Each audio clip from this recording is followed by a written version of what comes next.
Ipapakita ko sa inyo kung paano maglaba gamit ang kamay. Tara!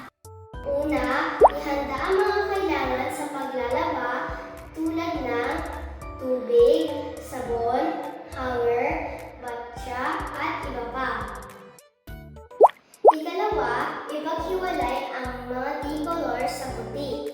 Ikatlo, itanggal ang mga barya, papel, at iba pang gamit na nandun sa bulsa. Ika-apat, basahin isa-isa ang mga damit at kusutin ito ng bahagya upang mawala ang mga dumi nito. At unahin ang mga puti at mga maliliit na damit bago kusutin ang mga decolor. Ikalima, ibabad ang pinakaraming damit gamit ang tubig na may solusyon na nasa kalahating oras.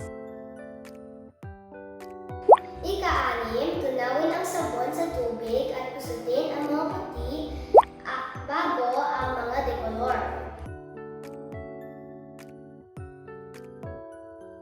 Ika-pito, banlawan ang mga damit na ito para mawala ang mga bulan nito at pigain ito para mawala ang mga natirang tubig nito. At huli, isampay ang mga damit sa ilalim ng araw o lilim. Thank you for watching!